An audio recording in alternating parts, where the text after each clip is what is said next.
So after a tweet from Raven Software, we know that the AMAX, the Bullfrog, the FARA 83 and also the Street Sweeper will be getting a nerf in the next update for Warzone. And since the AMAX has been the meta weapon for quite some time now, a lot of us are probably still confused on what the next best weapons are going to be following this update. So in this video I'm going to be covering the top 5 best weapons to use after this update. If you do like these videos and you do find them helpful, remember to hit the like button below, as this is going to help other people see this video. Remember to hit the subscribe button as well, as this will help us reach 10,000 subscribers by the end of the year. And remember to hit subscribe on our second channel as well. We actually upload shorter clips for Warzone over there too. So at 5th place we have the Gallo shotgun. Now for me this is going to be the Street Sweeper replacement after it gets nerfed. I do think that the shotgun meta is here to stay, mainly because the time to kill values for all of the other guns in this season of Warzone has been reduced significantly, and so a lot of people are going to be looking for those guns now that actually kill quicker at closer ranges. On to the build for the Gallo shotgun. So you're going to be using the Agency Choke. This is for sound suppression, vertical recoil control, bullet velocity and also effective damage range. The aim down sight speed is a con and the aim and stability is a con, but you're not going to aim down sight with a shotgun, so it's not going to matter too much. Reinforced heavy barrel will be the barrel to use, so this will have the effective damage range extended and the fire rate to kind of be closer to the Street Sweeper shotgun. And then the aim walk and movement speed, again, is not really going to affect you too much. Sprint and movement speed will affect you, but not significantly. And for the laser, you're going to want to be using the Ember sighting point. This is mainly for the hip fire accuracy, because you're going to want to obviously have good hip fire accuracy with a shotgun, as well as that it extends the damage range even further, which is obviously helpful because shotguns obviously don't have very good damage range as it is. And then the main drawback for this one is really the flashlight being visible to enemies. That one's going to be something that might cause you a bit of hassle, especially in those closer ranges. But besides that, it should be a good attachment to use. For the stock, you want to be using the no stock for mobility and movement, so it's just that straightforward. And for the ammunition, you want to just use the highest round mags. Obviously the drawback is aim down sight time mainly, and again that's obviously not going to be an issue for you. For reload quickness, obviously it's balanced out by the extra clip you get.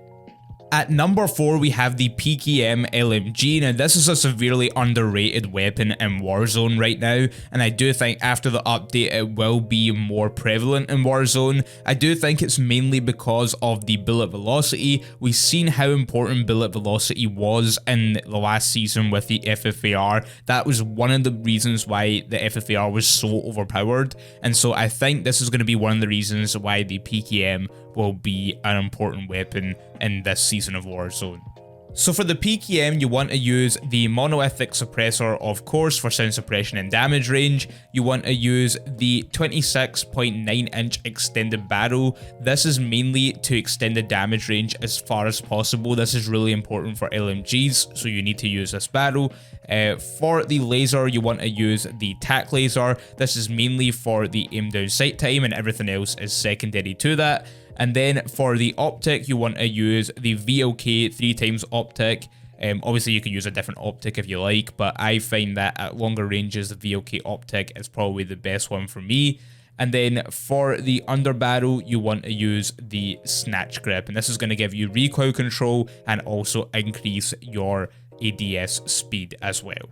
So at number 3 we have what I believe will be the FARA 83 replacement, and that will be the ASVAL. Now there's two issues with the ASVAL currently, which I think are preventing it from being as good as the FARA, and maybe even after the nerf it might still not be as good as the FARA, and that is the clip capacity is very small, and also if the strafing meta in general gets nerfed, which I do believe is also part of the patch notes. Just because obviously with the strafing meta, that was one of the main reasons that the FARA 83 is performing so well right now, as well as obviously its recoil control. But the time to kill for the ASVAL is still pretty good and quite comparable to the FARA 83 currently, and so that's why I've placed it at 3rd place. So for the ASVAL, this is the build you want to use. You want to use the tac laser for the aim down sight speed. You also want to use the skeleton stock, and this is also for the aim down sight speed, and both of these attachments do improve your overall movement as well, which in this season of Warzone I would definitely take, just because obviously movement is everything in Warzone now. And then for the underbarrel, I would use the Commando foregrip for both the horizontal and vertical recoil stabilization as well. For the ammunition, I would use the 30 round mags. Now this is really important because the clip size for the ASVAL is very small, so even with the 30 round mags it's still pretty small. So I would definitely make sure that's included in your build. And then finally, for the perk, I like to use the sleight of hand, and this is going to improve your reload quickness as well, and this is just there to kind of compensate for the fact that the clip size is quite small on the ASVAL as well. So at second place, we have the LC10, which is going to be the Bullfrog's replacement in my opinion. It already is being used in Warzone quite a lot anyway because its headshot multiplier is insane. So this is one of the reasons why I think it will be the replacement for the Bullfrog, is because the TTK is pretty similar to the Bullfrog. The only thing the Bullfrog has over the LC10 is really its clip size. So for the LC10, the build you want to be using is the agency suppressor, so obviously you get your sound suppression, vertical recoil control, bullet velocity, and the effective damage range. It does hurt your aim down sight speed a little bit, but this is made up by the rest of the attachments in this build.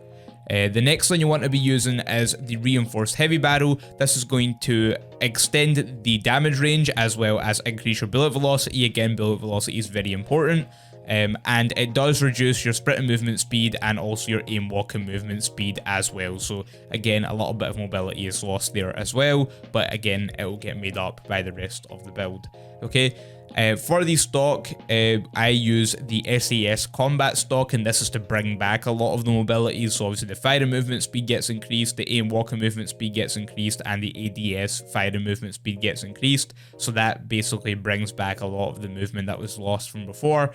And then for the ammunition, I just use the Stanag 55 round mags. This is just because it is the highest basically mag size you can get.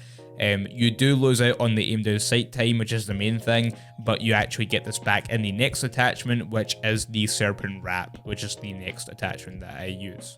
So this is the build that I use for the LC10.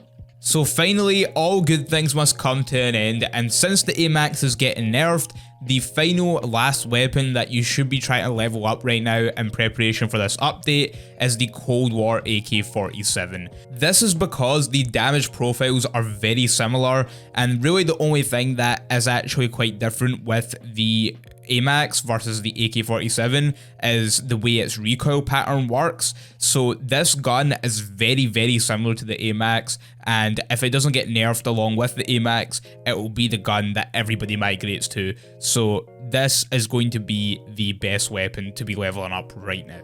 So here is the build that you want to be using for the Cold War AK47. So first you want to be using the GRU suppressor. This is going to give you sound suppression, vertical recoil control, bullet velocity, and the effective damage range. It does hurt your aim down sight speed and it does hurt your aim and stability, but this is going to let this be used like a long range assault rifle, just like the AMAX. So this is what you're going to want to use for the muzzle. For the barrel, you want to use the 18.2 inch takedown barrel, and this is going to extend the effective damage range, again making it work at those longer ranges.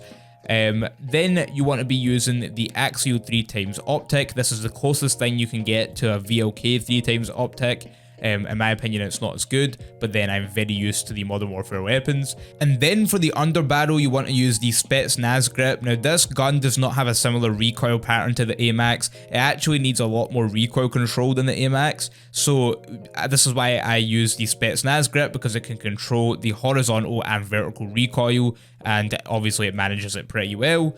And then finally, what you like to use is the 60 round mags, and this is obviously going to make it actually have a higher mag size than the AMAX. So that is the build that I use for the Cold War AK47.